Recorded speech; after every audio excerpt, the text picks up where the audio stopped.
Mutfağımdan herkese merhaba arkadaşlar. İftar için efsane bir tarif ile geldim sizlere. Böyle alışılmışın dışında bir maklube hazırlayacağız. Alışılmışın dışında dediysem tabii ki lezzeti tavan yapacak. Normalde hep ben kuşbaşı eti hazırlardım. Bu sefer de kalça but kullandım. İnanılmaz lezzetli oldu. Buyurun hep beraber yapımına geçelim. İlk olarak tavuğunu hazırlamakla işe başlayacağım. Şimdi geniş bir tencerenin içerisine bir miktar sıvı yağ koydum. 3-4 yemek kaşığı kadar. Üzerine bir adet böyle yarım halka şeklinde doğramış olduğum kırmızı soğanım vardı. Onu bırakıyorum ve kavuruyorum.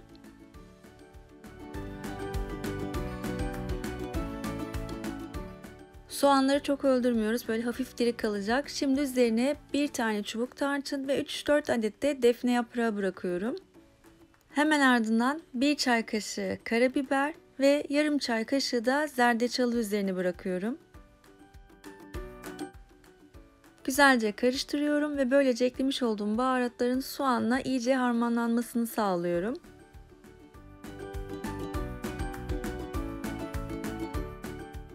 Soğan da bu aşamada biraz daha kavruldu ve tatlar birbirine iyice geçti. Şimdi üzerine kalça but bırakıyorum.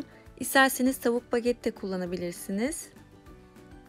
4 adet but kullanacağız. Miktarı tabii ki kendinize göre ayarlayabilirsiniz. Ama şu kadarını söyleyeyim. Bir tane butu bir kişi bitiremiyor. Çünkü bir sürü içerisine ekleyeceğimiz malzemeler olacak. Bu nedenle nereden baksanız böyle 10 kişilik bir yemek haline gelmiş oluyor. Evet, şimdi üzerine 3 tane bakın karanfilim var. Onu bırakacağım. 2 adet kakulemiz var. Onu da bırakıyorum. Ve bir çay kaşığı da kişniş tohumumuz var. Şunu diyebilirsiniz, ne kadar da çok baharat attınız içerisine. İnanın bu kullanmış olduğumuz baharatlar o kadar ayrı bir lezzet veriyor ki tavuğa, anlatamam. Müthiş bir tat çıkıyor ortaya. Evet, şimdi baharatlarını da ekledikten sonra şöyle tavukları bir alt üst ediyorum. Bir dolu tatlı kaşığı da tuz bırakıyorum üzerine ve tekrar şöyle bir karıştırıyorum. Suyunu bırakacağım ve daha sonra tavuğun haşlanmasını bekleyeceğiz. Üzerine yalnız soğuk su değil arkadaşlar, sıcak su bırakacağız. Üzerini tamamen örtene kadar ekliyoruz. Kaynamaya başladıktan sonra üzerindeki köpükleri kaşık yardımıyla dikkatli bir şekilde alıyoruz. Çünkü içerisinde biliyorsunuz defne yaprağı, karanfil, kişniş tohumu, kakule vesaire vardı. Onları almadan sadece köpüklerini alacağım kaşıkla. Evet, köpükleri aldık. Etimiz de artık iyice pişti. Hatta dikkat ederseniz böyle tavuğun yağı da suyun üzerine çıktı. Çatala da kontrol ettim. Et gayet yumuşamış. Artık ocaktan alıyorum. Evet, patateslerimi halka halka doğradım ve kızartmaya geçtim bile. Yaklaşık olarak 4-5 adet büyük boy yalnız arkadaşlar patatesimiz. Eğer patatesleriniz küçükse miktarını ona göre de arttırırsınız. Patatesler kızardıkça ben havlu kağıt sermiş olduğum servis tabağımın üzerine alıyorum ki fazla yağını çeksin. 2 adet kırmızı soğanı yine yarım halka şeklinde doğradım ve onu da hemen kızgın yağın içerisine atıp kızartıyorum. Elinizde patlıcan varsa 1-2 tane arkadaşlar onu da halka şeklinde doğrayıp yine kızartabilirsiniz. Havuç da olabilir. Yani mutfağınızda hangi sebzeler varsa onunla yemeğimizi biraz daha zenginleştirebilirsiniz. Kızaran soğanları da hemen havlu peçetenin üzerine seriyorum. Yalnız patateslerle aynı tabağa koymadım arkadaşlar. Bu arada tavuğum da artık soğudu. Bir süzgeç yardımıyla butları alıyorum içinden.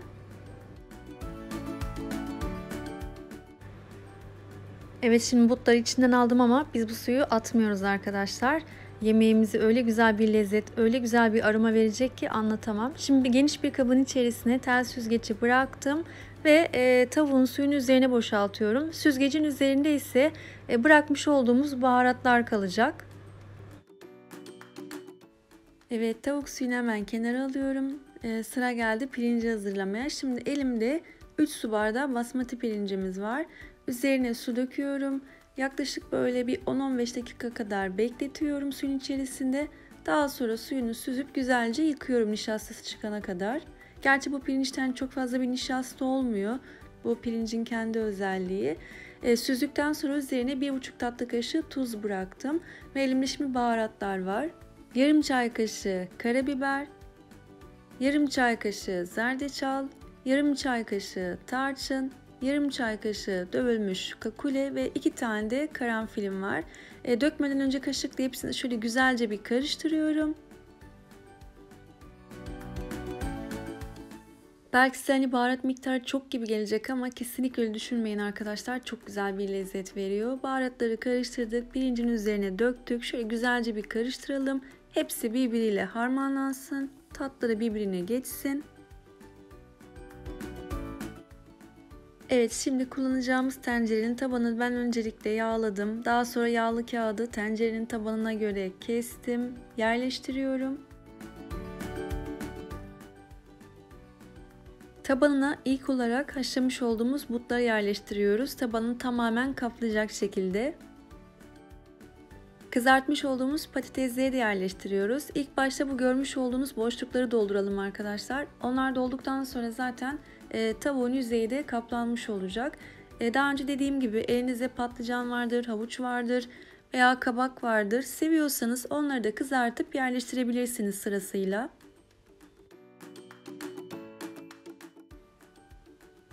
Evet, şimdi sırasıyla üzerine kızartmış olduğumuz soğanları da ekliyoruz. Bu da çok güzel bir tat veriyor, aroma veriyor arkadaşlar. Ben daha önce hiç kızarmış soğan kullanmamıştım maklube yaparken. Ama kesinlikle denemenizi tavsiye ederim. Müthiş bir şey oluyor.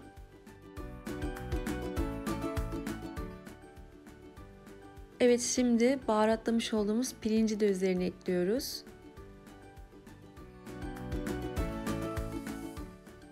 Kaşıkla yine soğanların üzerini kaplayacak şekilde hemen yayıyoruz pirinci de.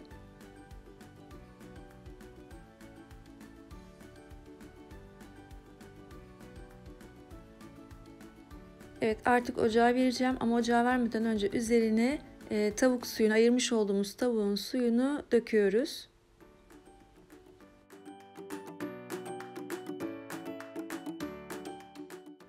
Ve yemeğim artık ocağa gitmeye hazır.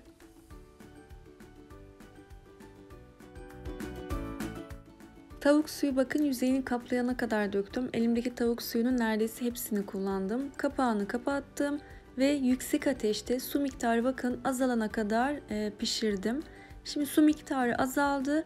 Artık altını kısıyorum. Yaklaşık olarak yarım saat kadar da kısık ateşte pişiriyorum.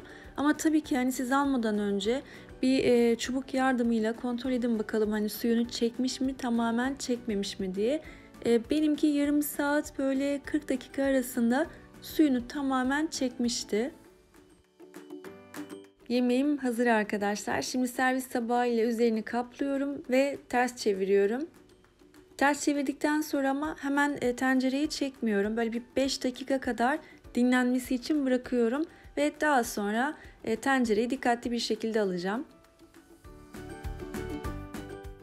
Benim de en heyecan yaptığım yer burası arkadaşlar. Birincisi ters çevirirken, ikincisi de tencereyi çıkartırken dağılır mı dağılmaz mı endişesi.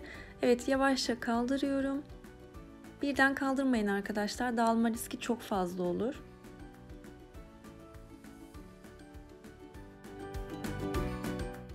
Tencereyi aldıktan sonra şöyle hafif kenarlardan dökülmeler oldu. Hemen bir kaşık yardımıyla onları tekrardan üzerine kapladım. İster istemez tencere seçiminde aslında dikkat etmemiz gereken böyle biraz daha ince uzun olması. Üzerindeki yağlı kağıdı da alıyorum. Tavuk müthiş bir şekilde pişmişti. Aroması harikaydı. Kullanmış olduğumuz baharatlar çok çok güzel bir lezzet vermişti. Hem tavuğa hem de pirincine inanılmaz bir şeydi. Gerçekten efsaneydi. Hepinize gönül rahatlığıyla tavsiye ederim. Küçükten büyüğe herkes inanın severek yiyecek. Tabii içinde sevmiş olmadığınız eğer baharatlar varsa onları çıkartıp kendi damak tadınıza göre de ayarlayabilirsiniz. Çok çok bereketli bir yemek arkadaşlar. 10 kişiye kesinlikle yetiyor. Önden bir çorba, yanına salata, yoğurt gerçekten yeterli geliyor. Şimdiden deneyecek olan tüm arkadaşlara kolay gelsin, afiyet olsun. Eğer deneme imkanınız olur da fotoğraflarsanız Instagram hesabım üzerinden bana gönderirseniz paylaşmaktan büyük bir mutluluk duyacağım. Hepinize hayırlı iftarlar diliyorum. Evet, videomun sonuna geldik. Umarım hepiniz için keyifli bir seyir olmuştur. Bir diğer videomda görüşmek üzere. Hoşça kalın, sevgiyle kalın.